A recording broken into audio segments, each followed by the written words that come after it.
notice that the movements don't look right. Like it tends to look kind of slow motion-y actually, but then other parts Yeah. won't be in slow motion, which our eye picks up on right away. Yeah, that's I was weird. playing with making like CCTV style This footage is because in my head nuts. that's going to be the Look, we easiest were thing to talking fake. about, People are going to get their hands on this. them using footage to like kind of politically like divide people more. This is what's nuts. Look at these filters to make it look like CCTV. So you don't even got to add a filter after the video's done. You just tell it to generate it in that style already. That's what's fucking nuts. Look at this shit. It's supposed to look like it's from like 2011.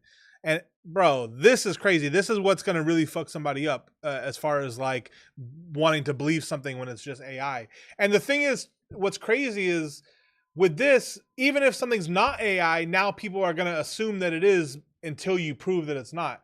That's nuts. They're going to fake security camera footage all the time. CCTV but style. Even in this, you can see the movement of the humans is just slightly off. Like first it's a little slow, then it's fast for no reason. It's just weird. Now, it seems to be decent sometimes at fluid dynamics. For whatever look reason. at that water. Like That water I've been looks very impressed real. with some examples of water rippling or crashing in waves or moving in realistic ways. This whole shot is AI. It can be actually pretty good looking. And same thing also with fire. High resolution drone shot. It can look pretty realistic, even if the smoke isn't. Wow. But yeah, physics in general is definitely a weakness. Yeah. So then, if you know this, you can mess more with claymation or cartoon style, and then those irregularities in movement or physics become a lot easier. Not to so bad when because it's just cartoons. It feels more like a stylistic choice or an artistic choice. But I'll get to the stuff that it actually does really well in a second. But there is another feature that you might have seen around the internet a little bit with some other tools like this that takes a source image and can turn it into a video with a prompt. So people have been bringing memes to life. Yo, that's nuts. Imagining what would happen right after some iconic image just by typing into the AI video generator and asking SORA what it would look like, and SORA can do that too. The difference with SORA, I've found, is it's way less likely to try anything that it recognizes. Look at all these agreements you have to check when you use SORA. It says you agree to not upload media containing people without their consent or anyone under the age of 18. You agree not to upload media containing violence or explicit themes, which is crazy because those memes he just showed had minors in them. The girl in front of the burning building and the one in the car seat, those are children. So somebody uploaded children, clearly breaking the rules here. You agree not to upload media containing violence or explicit themes, so porn, whatever, killings. You agree to have all the necessary rights to the media you upload. Misuse of media uploads may result in your account being suspended and banned without a refund. This is a powerful tool. Please use it creatively and respectively. That's crazy. Your account being banned leads me to think about the other thing too, which is like, this is OpenAI, which is supposed to be a non-profit AI company, and they just recently filed to be considered a for-profit company, which I think Elon Musk, who used to be a founder of OpenAI before he left the board, is suing the company for changing up on what their intention was when they started the company, which is to be open source and basically a non-profit. And now they're for profit. They make a lot of money every year. Let's see how much OpenAI is making right now.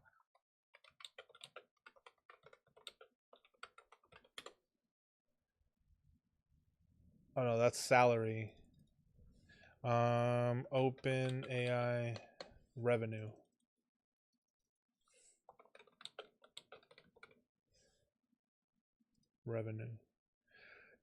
They made $3.7 billion this year, bro. So I don't know if that's not, that's definitely for profit. $3.7 billion this year.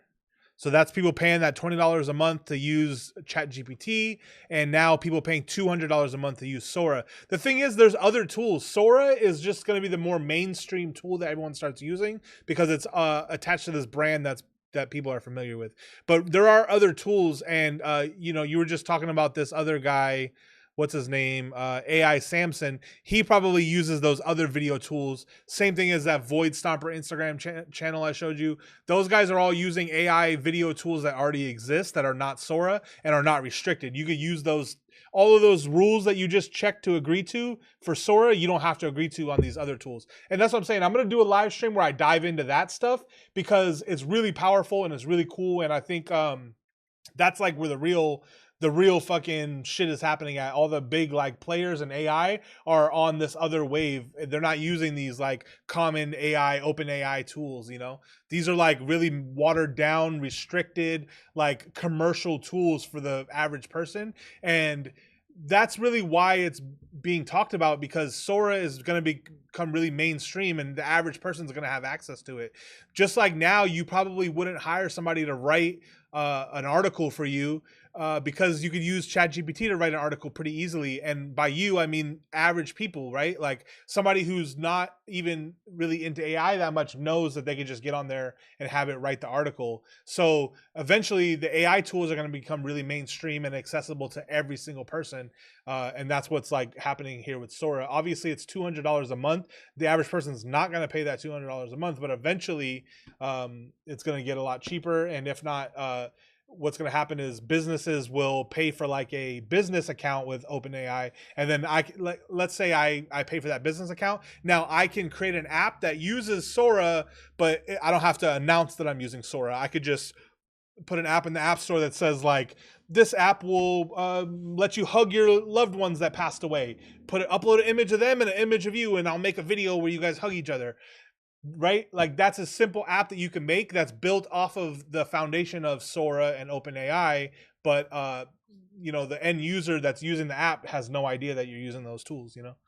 It's now possible to create incredibly detailed and realistic AI videos like this entirely for free. And in this video, I'm going to break down my favorite free AI video tools that you should use. I can't wait for the day tech explodes and they're making trillions of dollars and US has a universal high income. Also, coders will implement these tools in Discord to make their own bots that have Sora and chat facts. Well, what they're saying is going to happen is AI is going to do the majority of jobs and nobody's going to be able to work. And so they're going to have to give everyone like a basic income. Basically, every human in America will get X amount of thousands of dollars a month, let's say $3,000 to $5,000 a month, to do nothing, basically, because all the jobs are being handled by AI. And I thought like, okay, yeah, AI could probably do like, repetitive tasks and things that you don't want to do. But it turns out they're taking like artistic, creative jobs before. And that's what's crazy is that's my shit. I've worked mad hard to learn how to be creative and not be creative, but, be a video creator and like the tools and techniques that go along with that. And it's just getting wiped away every single day. And I want to hold on to these skills, but they really don't fucking matter. Let's be honest, seeing this stuff. So first of all, let's define what we mean by free here. Oh wait, different video. Copyrighted or intellectual property whatsoever. It's pretty picky. It actually does reject a lot of stuff. Anything with any public figures or recognizing characters in general or logos contains references to intellectual property. It will also refuse if it thinks any subject you upload in the image is under 18 years old. Makes sense. But I did upload this AI-generated image, which Dolly made, and asked it to make them all singing and dancing. So look, you could just upload an image, and then it can make that image come to life. And hit generate, and it totally did it. Again, it helps a lot that they're cartoon-styled and not some super realistic scene, but this is a totally AI-generated video. Crazy. I also tried a few other images from my camera roll, and it just gets weird. It just doesn't know the context of what direction any object was moving in the photo. The movement's weird, but look at the background. And so things just get really wonky. It's impressive that it's AI-generated video, but you can tell pretty quickly that it's AI-generated video. So all that being said, we've seen what it's good at. We've seen what it's not so good at. And you might be wondering, like, what is this tool actually for? And I actually found a few things that are not so scary that are actually pretty good at. So these are the things that I found as of right now that Sora can be used for. Abstracts. So you can be as descriptive as you want and create. I don't think it will be basic because 1,000 a month isn't much. Hopefully, if UHI happens, people will find hobbies and find meaning in life, which would ultimately make us more happy. I kind of disagree just because I think for humans, what gives us purpose is our work, outside of family and like, outside of family and maybe some things to like relax, me personally, I don't want to live in a world where I'm not like creating videos or working. You know, I think a lot of people, it gives them purpose. So I wonder like what that looks like moving forward if all the jobs are handled by AI and robots. I mean, also if you look at what's going on with Tesla, he's shifting that whole Tesla company into a robot company, and it's happening before our eyes. I don't see enough people like speaking up about this, but you see how quickly Tesla went from like a rare car where like, oh, you got money, you driving a Tesla, to like it's more common than a Prius. It's like I see Tesla drivers and it's like, oh, another Tesla driver. It's not rare at all, and that happened pretty fucking quick. Probably a 5 to 10 year period. Those cars are everywhere, and you can imagine that happening with these robots that they're making over at Tesla, and then you embed some form of AI into that robot. Well, you embed general AI. That's another thing too is right now what we're looking at are like specific AIs, right? There's like a video AI, there's a text AI, there's an image AI, there's other AIs for data, like things that aren't as popular to the masses, but general general intelligence, AGI, that's where it can use all of the AIs as one. So now this one AI can do art and create and cook and understands movement, understands, Tesla cars are autonomous, right? They can just drive without any human control. So all of that information and AI can be added to a Tesla robot. So now that robot can get behind the wheel of any vehicle, not just a Tesla, and know how to drive it. Go into any kitchen, not just a controlled kitchen, and know how to cook a 5-star meal. Go into any doctor's office and know how to do a heart surgery. Like that's literally where we're going to get at, where one AI understands how to do all that stuff better than humans. And we're going to see that in our lifetime. That's what's crazy about this. This isn't some like weird, wacky future that our grandkids are going to have to like contend with. If you're, under the age of 35, 40, you're going to see this happen in your lifetime. They're basically estimating that, general intelligence is going to come by like 2028, or by 2030, we're going to see general artificial intelligence, AGI. That's nuts. Also, that's the AI you want to fear, because that's the AI that could say, you know what, humans are actually bad for the earth, and if I want to, as AI, live as long as possible, I need to get rid of all humans. Oh, okay, so how do I crack into the nuclear codes and wipe out humanity? Oh, okay, this person has the password. Okay, that person's family member is this, and they grew up like AI could probably just crack codes. And then there's another shit. I don't know if I'm getting fucking way ahead of myself. It's a deep rabbit hole, but they just came up. Google just announced that they have a quantum computer. So I don't know if you know what quantum computers are, but a quantum computer can do the work of a computer over 1 trillion years. So what one computer could do in 1 trillion years, this computer can do in 15 minutes. So this computer can crack any type of password encryption at all. It doesn't matter if it's like government encryption, if it's like the most secretive advanced encryption. This computer is so advanced that it can do 1 trillion years worth of computing in 15 minutes. So any password can be cracked if you give it enough time, right? Like if you think about a password, it's either numbers or letters or symbols. There's this many numbers, this many letters, this many symbols. So all of those combined, there's this many options. Maybe it's 30 billion options. So if this thing can do 1 trillion years worth of computer work in 15 minutes, it can go through all those options hella quick till it finds it. And literally, like, passwords and encryption are done. It's not going to even matter. So you take quantum computing, personal robots, AGI, it's a wrap for humans, bro. We're going to have to be at the whim of either these machines or whoever's in control of these machines. And that shit is scary. And, I don't know what the future looks like. Hopefully humans are like, the average person is smart enough and like will stand up for ourselves to make sure that like shit don't change too quick. But I don't know, bro. I don't know how you contend with all of this stuff coming together, in one. Obviously now it's all like here and there, so it doesn't really matter, but I don't know. Sorts of textures and colors and gradients to make an abstract shape move around in a way that reproducing text, especially when you ask it for specific text. Didn't know how to do text. So there are sometimes background garbled text in these videos, and that's going to continue to happen. Yeah. But I found that if I asked it for an individual title slide in a style, it actually could give me the correct text on that slide. This animation it gave me of sketching the Empire State Building, this would make a killer title slide, or even an intro to a documentary about the building or Manhattan or something like that. 5 hours. I was very impressed. And then stop motion or cartoon style characters.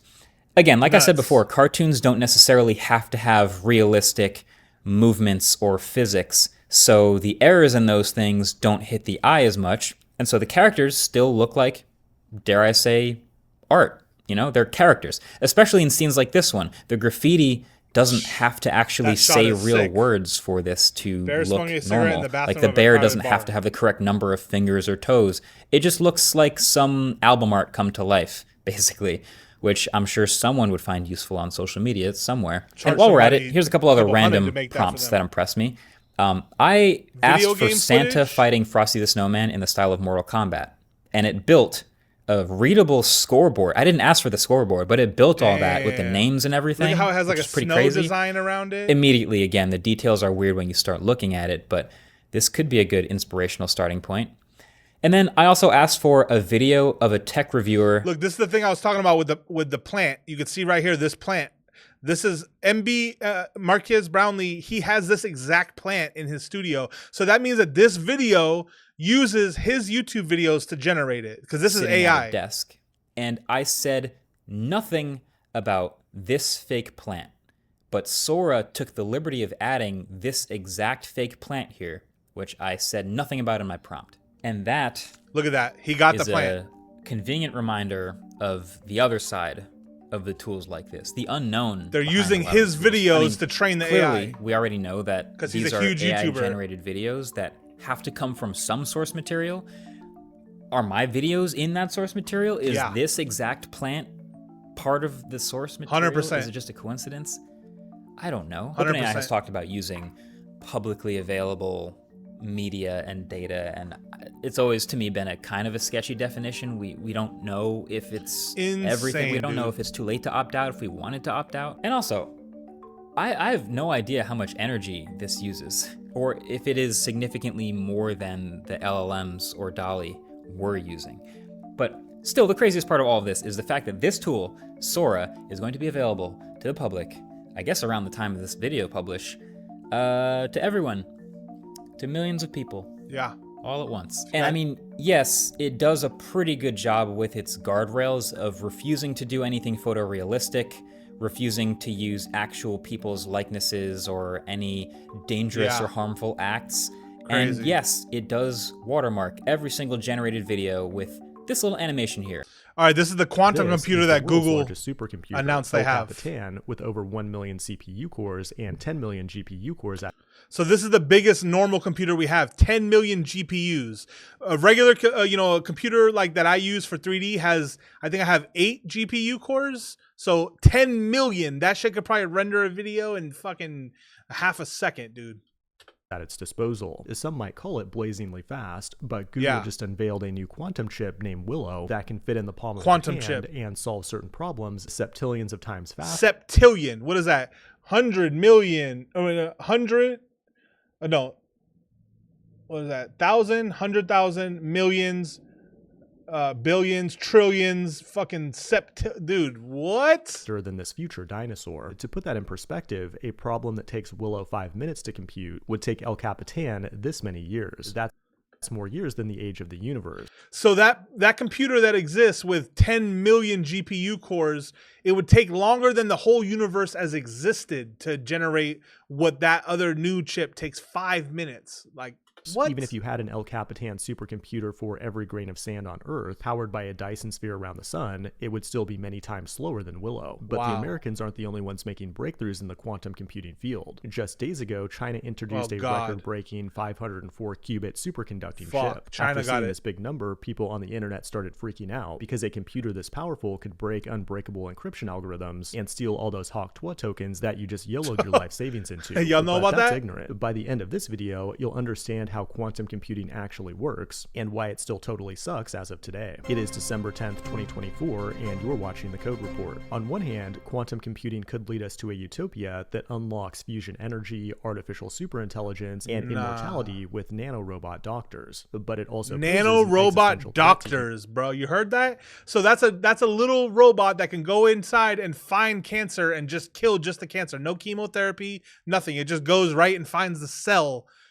Bro, what? Humanity. Computing at this speed means that unbreakable encryption algorithms are suddenly rendered worthless. Any hacker with a quantum computer could instantly brute force your RSA encrypted communications, nuclear codes, government websites, crack your wallet seed phrase, and steal all your daddy tokens. Take all your Bitcoin. Despite Google and China making some big breakthroughs, this technology is still nowhere near being useful. To understand why, you first need to understand how quantum computing works. That's the quantum computer. Classical computers, like the one you're using right now, rely on bits, binary zeros and ones, to process information. Each bit represents a single state, like a light switch, and you can combine them together to do complex things like stream this video around the world. Quantum computers also use ones and zeros, but put them in something called a quantum bit, or qubit. The key difference, though, is that they can represent the quantum superposition of multiple ones and zeros at the same time. Like, you can imagine a qubit as a box with a cat inside, and when you open it, there's a certain probability that the cat will be dead or alive, but you don't know until you open it. Mathematically, the equation looks like this, where A and B are probability. So that's kind of like quantum physics. I don't know if you're familiar, but I've seen some shit where they're saying, like, at the quantum level, which is like really small, there's basically like an atom or a cell where it looks one way when you're observing it and then another way when you're not observing it. So literally, based on whether you're looking at it or not is what it's going to give you. And that's crazy, because how does it know if it's being looked at or not? That's like kind of gets deeper, and it makes me think like we might be living in some type of really advanced AI simulation already. Like, even though we are physically here and we have skin and flesh, like this could all be like ones and zeros on a quantum computer somewhere that says like, this cell does this cell does that, and it creates life and shit, bro. It's crazy. Called amplitudes that the qubit will collapse to a 0 or 1 when measured, and that when means measured, that's can the key part. A ton of information and compute in parallel. What's really weird, though, is that these qubits can become entangled, where the state of one qubit is directly related to the state of another, even though they're physically very far apart. And that weird behavior can be used to coordinate computations using quantum gates. They can do things like flip a qubit and create entanglement to provide a similar purpose to logic gates in classical computers. Temperatures near absolute zero to even work. It's much faster than classical computers. Algorithms like SORAs have been around since the 90s to do this, but we've never had the quantum hardware to actually run them. In theory, when quantum computers get to around 2,000 qubits, they should be able to break widely used encryption systems like RSA, using simple brute force techniques that would take classical computers millions or billions of years currently. And what's scary is that the Chinese is by hanging out with other developers on. Yeah, so that shit's crazy. Let's see Tesla's robots. I seen something where, actually we're gonna go to Instagram. I seen something where the Tesla robots are like learning how to walk like humans. Tesla Motors? Yeah, here we go. Look at this shit. It's learning how to like walk down somewhere. Even if it falls, it can like catch itself. This is nuts. Or it goes faster. Like, it's like a human. If we slip up walking down the hill, we're either going to like run faster to catch up, or we're going to like, you know, kind of like catch ourselves from slipping backwards. Yeah, look at that. This is a car company, so they're going to push these out more commonly than cars. These are going to cost probably like, once they're actually available, like the Teslas are right now, you know, a Tesla is probably like 35, 40K for a good one. These are going to be like 5K. 5,000 to 7,000 for a good one, and you could just have this in your house. I mean, imagine this. I could just send this to work for me. Go shoot that video for me, bro. Bring the footage back. Sit at this computer and edit this shit for me. Like, what are we doing, dude? Go to the grocery store. You already have my grocery list. Go to the grocery store. Like, here's the keys to the car. Go run down the street. I don't care. Nuts.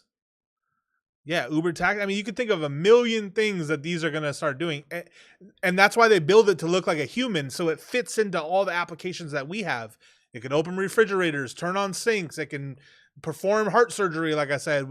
Anything that humans can do, because this world has been built for humans at this size, it's going to be able to do.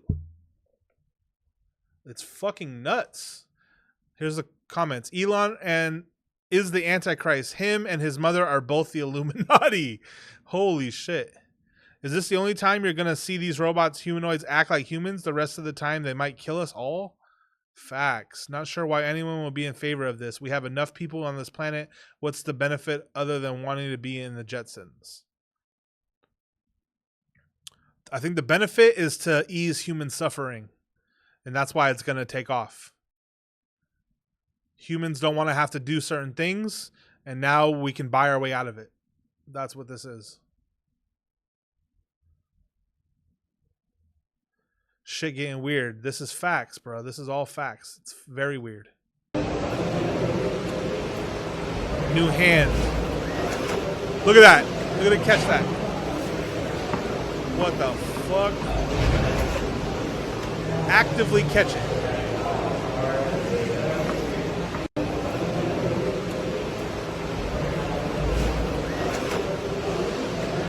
I mean, unless you're living under a rock, I know you've probably seen, the Ukraine war, how they're using drones to kill people. Like, I think they said like 80% of deaths are caused by simple drones dropping explosive devices on human enemies. It's no stretch to say that these guys will just be marching into war with AK and just shut down and take over any space that they want to. Whoever controls these robots literally is going to control the entire fucking world, bro. And Elon Musk is that guy because he also has the rocket ship stuff, and those same rockets are used to drop nuclear bombs, and he has satellites. Satellites are used for communication. Like, he could use a rocket, deploy a whole fucking platoon of these guys using satellites to control them and just take over a country, and now it belongs to Elon Musk. Like, that's not that like far-fetched to see happening, bro. It's insane. It's insane, dude. Look at this.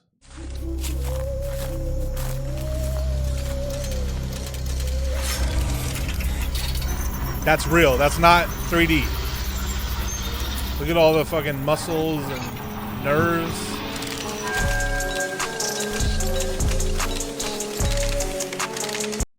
What's crazy about this is we're finding out that robots, the best design for a robot is to copy the exact design of a human, which really drives home my like simulation argument, because whatever designed us had the best design. Like, we have all of these muscles and nerves and stuff in our hand to be able to do all of those movements, right? We're already masterfully designed. So we're creating robots in the image of the best design that already exists, which is humans. Whether that's AI and it's like designed by a higher power, or it's just evolution, who knows? But it just goes to show that we are like already perfectly designed as humans, you know? Insane. We got really deep on this one.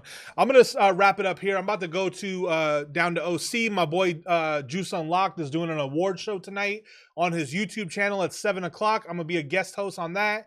We're gonna be handing out awards. I'll show it one more time so you guys could see what we're gonna be doing. But he's gonna be handing out awards for here we go. He just posted this. The Juice Unlocked Awards show is going to be tonight at 7 p.m. We got Viral Moment of the Year. We got Song of the Year, Rookie of the Year, Best Local Blog, Album of the Year, Food Joint of the Year, Director of the Year, OC Clothing Brand of the Year, Music Video of the Year, Live Performance of the Year. And here's all the nominees. So we're about to get votes, and you guys should definitely tune in. It's going to be fun. It's going to be on Juice Unlocked YouTube channel at 7 o'clock. So I'm going to be live on there. We're going to get suited up, and we're doing a real award show. So If you fuck with me, if you're watching this, if you see this after the fact on my Twitch or my YouTube, tap in with me, come chat with us, come hang out with us. We're gonna be chilling, and yeah, just turn it up on all these topics. But I appreciate you guys for following, all my new followers. Juan Hundre, thank you for tapping in. I appreciate your company and the conversation. I don't know if you follow me on Instagram, but if you do, shoot me a DM, bro. Let's link up and let's keep building, bro. I appreciate you guys, everyone, for watching, and I'm gonna be back on tomorrow, probably around like 7 p.m. I'm gonna be live on Twitch again. So yeah, until then, I'll see you guys.